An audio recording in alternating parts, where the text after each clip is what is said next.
এখন সম্প্রচারিত হবে রেডিও তেহরান থেকে আজকের সর্বশেষ বিশ্ব সংবাদ।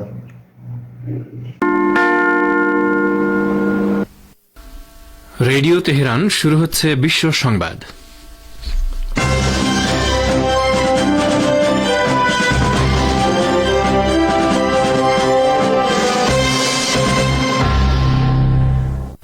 প্রথমেই সংবাদ শিরোনাম।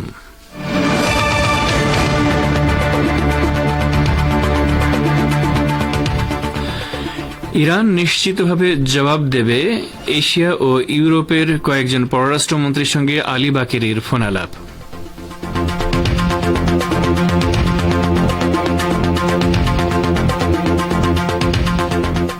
ইসরায়েলের বিরুদ্ধে ইরানের প্রতিশোধমূলক হামলার সঙ্গে গাজার যুদ্ধবিরতির সম্পর্ক নেই, জাতিসংঘে ইরানের স্থায়ী মিশন।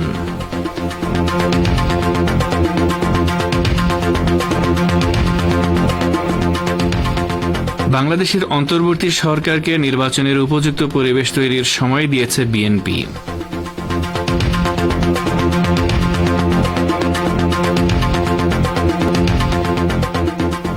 এবং হাসিনা যুগ শেষ, দেশে ফেরাটা বোকামি, কংগ্রেস নেতা শশী থারুরের মন্তব্য।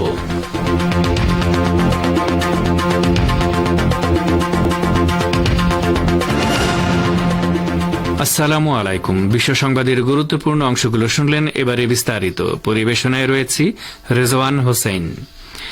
তেহরানে ইহুদিবাদী ইসরায়েলের সাম্প্রতিক সন্ত্রাসী হামলায় ইরানের জাতীয় নিরাপত্তা ও সার্বভৌমত্ব লঙ্ঘিত হয়েছে বলে ঘোষণা করেছে জাতিসংঘে ইরানের স্থায়ী মিশন। এটি আরও বলেছে, কাজেই ইরানের আত্মরক্ষা করার ন্যায়সঙ্গত অধিকারের সঙ্গে গাজায় যুদ্ধবিরতি প্রতিষ্ঠার লক্ষ্যে যে আলোচনা চলছে তার কোনো সম্পর্ক নেই। সম্প্রতি তেহরান সফররত হামাসের পলিট ব্যুরো নেতা ইসমাইল হানিয়াকে গুপ্ত হত্যার মাধ্যমে শহীদ করেছে ইসরায়েল। ইরান ওই সন্ত্রাসী হামলার প্রতিশোধ নেওয়ার হুমকি দিলেও কোনো কোনো পশ্চিমা গণমাধ্যম দাবি করেছে, ইরান চলতি সপ্তাহে গাজায় যুদ্ধবিরতির প্রতিষ্ঠা বিষয়ক আলোচনার আগ পর্যন্ত ইসরায়েলের বিরুদ্ধে কোনো হামলা চালাবে না। পার্স টুডে ফার্সি জানাচ্ছে, গণমাধ্যমের এই দাবির জবাবে জাতিসংঘ ইরানের স্থায়ী মিশন এক বিবৃতিতে বলেছে, গাজা উপত্যকায় টেকসই যুদ্ধবিরতি প্রতিষ্ঠা করার জন্য ইরান বহুদিন ধরে চেষ্টা চালিয়ে যাচ্ছে এবং এটি তেহরানের কাছে অগ্রাধিকার পাচ্ছে।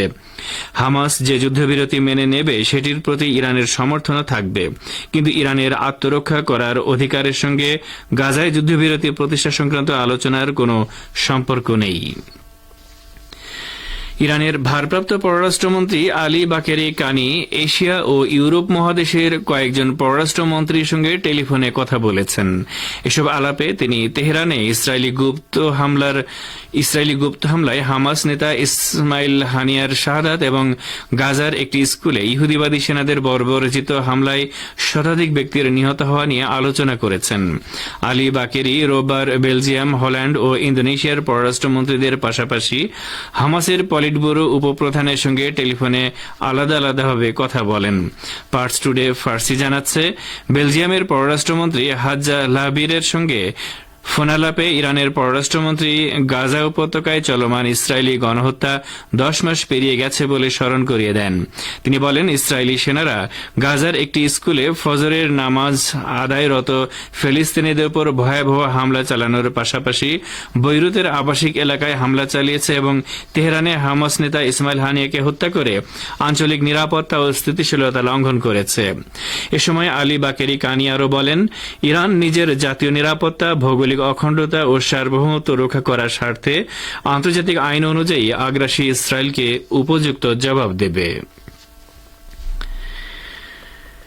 ফিলিস্তিনের ইসলামী প্রতিরোধ আন্দোলন হামাসের সাবেক প্রধান ইসমাইল হানিয়াকে সন্ত্রাসী হামলার মাধ্যমে শহীদ করার কঠোর নিন্দা জানিয়ে ইরানের ইসলামী বিপ্লবী গার্ড বাহিনী বা আইআরজিসি বলেছে, ইহুদিবাদীরা সময়মতো এই বোকামিপূর্ণ সন্ত্রাসী কর্মকাণ্ডের জবাব পাবে।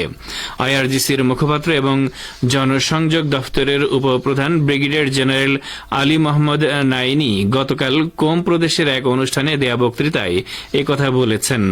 তিনি বলেন, তেহরানে হামাস নেতাকে হত্যা জাতিসংঘ সনদের পরিষ্কার লঙ্ঘন এবং জ্ঞানমূলক ও রাজনৈতিক যুদ্ধের সুস্পষ্ট উদাহরণ। তিনি আরো বলেন, হামাস প্রধানের হত্যা একটি জ্ঞানমূলক এবং রাজনৈতিক যুদ্ধের সুস্পষ্ট উদাহরণ, যা ইরানের ভেতরে বিশৃঙ্খলা সৃষ্টি করতে এবং প্রতিরোধ ফ্রন্টের শক্তি কমাতে পরিচালিত হয়েছিল।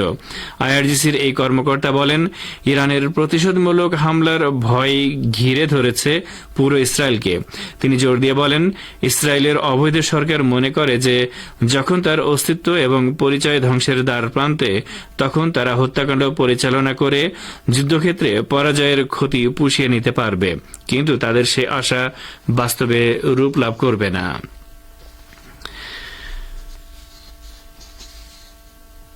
বাংলাদেশের অন্তর্বর্তীকালীন সরকারকে নির্বাচনের উপযুক্ত পরিবেশ তৈরি করতে সময় দেওয়া হয়েছে বলে বিএনপি মহাসচিব মির্জা ফখরুল ইসলাম আলমগীর জানিয়েছেন।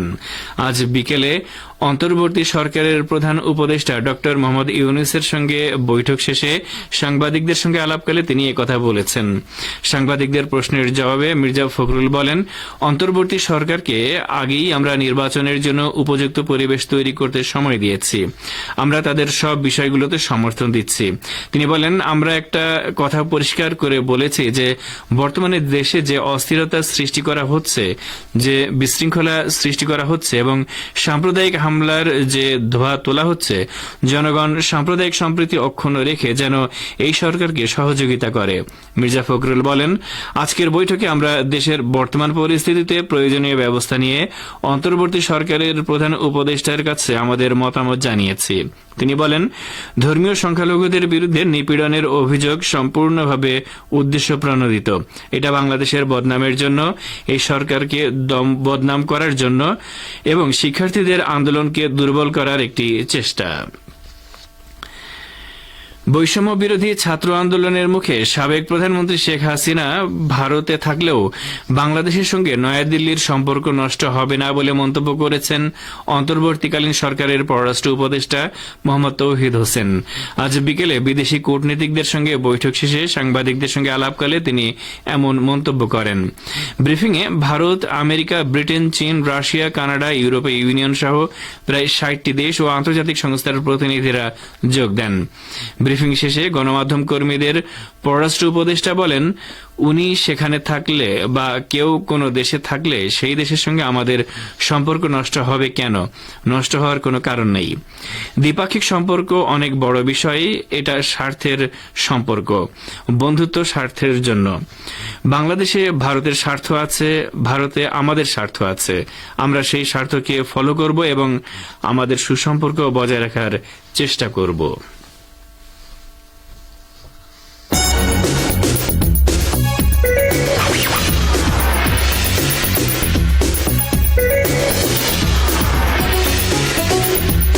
রেডিও তেহরান, খবরের সঙ্গে 24 ঘন্টা। ভিজিট করুন আমাদের ওয়েবসাইট parstoday.ir/dn।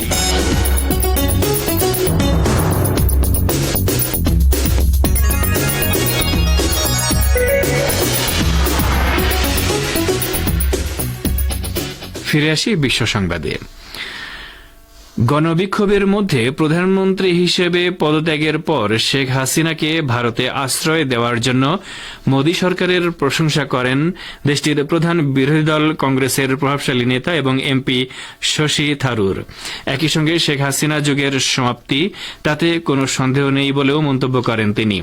ভারতের ইকোনমিক টাইমসকে দেয়া সাক্ষাৎকারে কেরালা রাজ্যের সংসদ সদস্য শশী থারুর শেখ হাসিনা এবং বাংলাদেশের বর্তমান রাজনৈতিক পরিস্থিতি নিয়ে কথা বলতে গিয়ে বলেন, এটা যে খুব স্পষ্টভাবেই শেখ হাসিনা যুদ্ধের সমাপ্তি, তাতে কোনো সন্দেহ নেই। মাফ করবেন, এটা যে খুব স্পষ্টভাবেই শেখ হাসিনা যুগের সমাপ্তি, তাতে কোনো সন্দেহ নেই।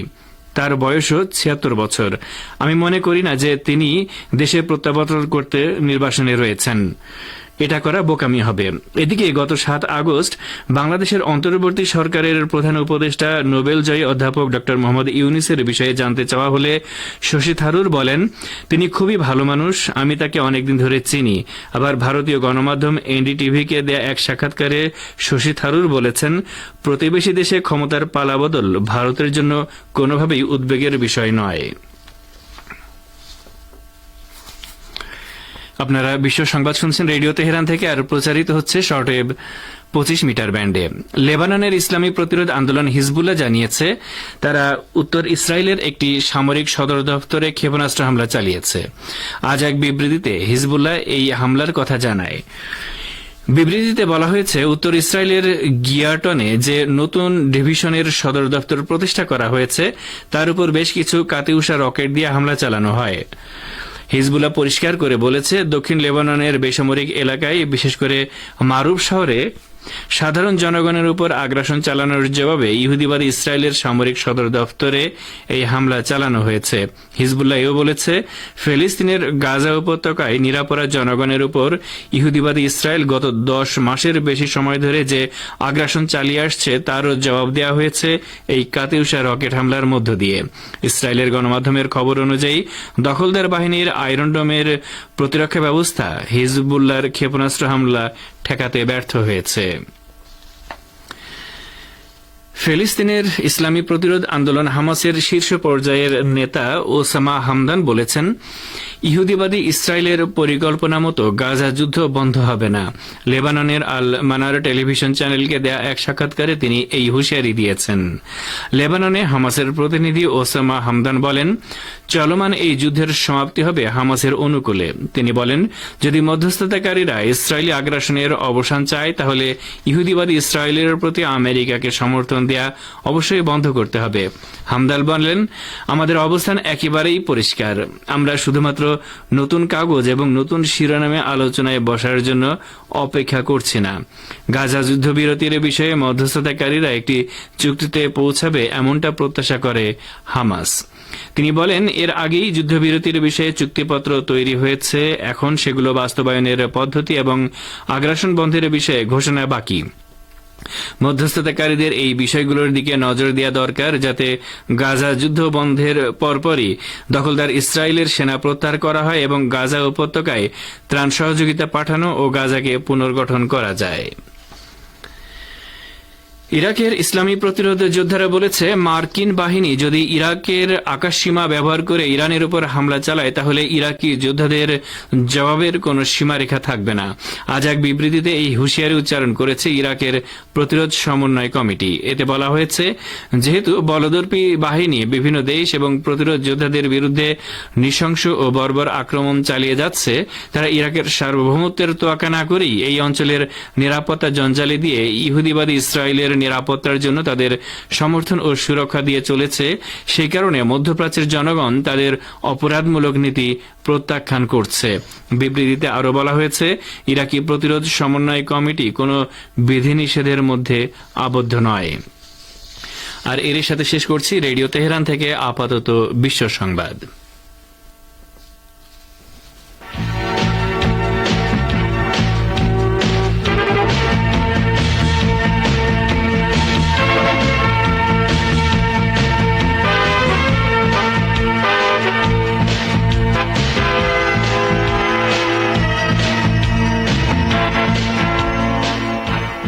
বিশ্ব সংবাদ শুনলেন রেডিও তেহরান থেকে।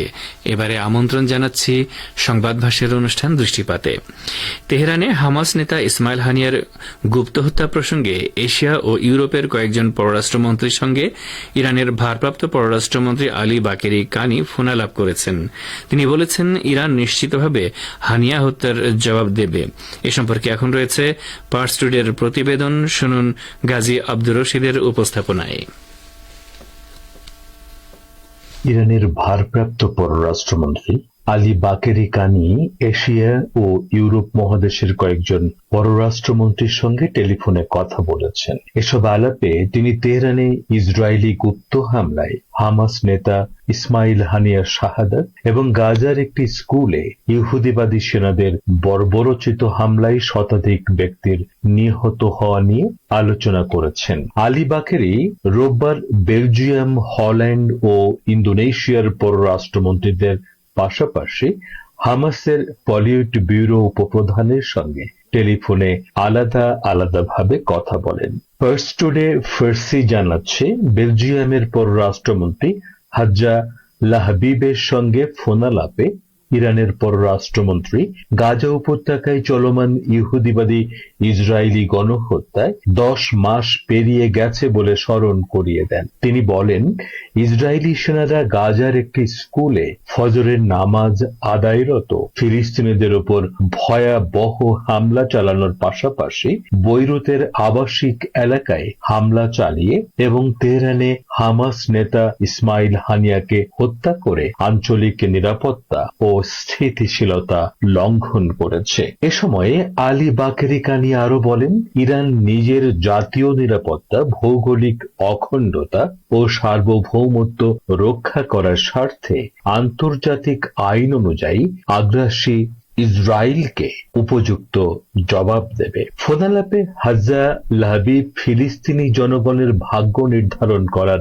অধিকারের প্রতি সমর্থন জানানোর পাশাপাশি জর্দান নদীর পশ্চিম তীরে অবৈধ ইহুদি বসতি নির্মাণের নিন্দা জানিয়েছেন। তিনি বলেন, বেলজিয়াম ফিলিস্তিনি শরণার্থীদের অধিকার রক্ষা করার প্রতি সমর্থন জানানোর পাশাপাশি পশ্চিম তীরের উগ্র ইহুদি বসতি স্থাপনকারীদের বিরুদ্ধে নিষেধাজ্ঞা আরোপ করতে চায়। এদিকে হল্যান্ডের পররাষ্ট্রমন্ত্রী ক্যাসপার ওয়েলক্যাম্পের সঙ্গে ফোনালাপে গাজার একটি স্কুলে ইহুদিবাদী ইসরায়েলি সেনাদের বর্বরোচিত হামলায় শতাধিক ফিলিস্তিনির শাহাদাতের কথা উল্লেখ করে বলেন, শুধুমাত্র এই একটি হামলা যদি আজ ইসরায়েল ছাড়া অন্য কেউ চালাতো, তাহলে পশ্চিমা দেশগুলো এখন মানবাধিকার ও মানুষের জীবন রক্ষা করার ঝান্ডা হাতে মাঠে নেমে পড়ত। কিন্তু গণহত্যাটি ইসরায়েল পরিচালনা করেছে বলে তারা দেখেও না দেখার ভান করছে। ফোনালাপে হল্যান্ডের পররাষ্ট্রমন্ত্রী গাজার স্কুলে ইসরায়েলি হামলাকে ভয়াবহ বর্ণনা করে বলেন, হল্যান্ড গাজায় যুদ্ধবিরতি প্রতিষ্ঠা করার পাশাপাশি ওই উপত্যকায় মানবিক ত্রাণ পাঠাতে চায়। ইরানের পররাষ্ট্রমন্ত্রী তার ইন্দোনেশীয় সমকক্ষ রাতনো মারসুদির সঙ্গে আলাদা ফোনালাপে বলেন, ইহুদিবাদী ইসরায়েলের ভয়াবহ অপরাধ যজ্ঞের কারণে পশ্চিম এশিয়ায় একটি চরম সংকটের মধ্যে পড়েছে। এ অবস্থায় মুসলিম দেশগুলোর উচিত ইহুদিবাদীদের কবল থেকে গাজার নিরীহ ফিলিস্তিনি জনগণকে রক্ষা করার জন্য যে কোনো উপায়ে সাহায্য করা। আলী বাকেরি কানি একই সঙ্গে হামাসের পলিট ব্যুরো উপপ্রধান খলিল আল হায়ার সঙ্গেও ফোনে কথা বলেছেন। তিনি বলেন, আঞ্চলিক ও আন্তর্জাতিক ফোরামগুলোতে ইহুদিবাদী ইসরায়েলের সর্বসাম্প্রতিক অপরাধ যজ্ঞের নিন্দা জানানোর জন্য ইসলামী প্রজাতন্ত্র ইরান সর্বোচ্চ চেষ্টা চালিয়ে যাচ্ছে। কানির সঙ্গে ফোনালাপে খলিল আল হাইয়া গাজার ফিলিস্তিনি স্কুলে ইহুদিবাদী সেনাদের বর্বরোচিত হামলার তীব্র নিন্দা জানান। তিনি বিভিন্ন সময়ে তেহরানের সঙ্গে সলা পরামর্শ চালিয়ে যাওয়ার আগ্রহ। এতক্ষণ যারা আমাদের সংবাদটি শুনলেন, সবাইকে অসংখ্য ধন্যবাদ। আমাদের নিয়মিত ভিউয়ার যারা আছেন তাদের 82% ভিউয়ার্স এখনও আমাদের চ্যানেলটি সাবস্ক্রাইব করেননি। সো যারা আমাদের চ্যানেলটি এখনও সাবস্ক্রাইব করেননি, দয়া করে সাবস্ক্রাইব করে দিন এবং নিয়মিত আমাদের পাশে থাকবেন আশা করি। ধন্যবাদ সবাইকে।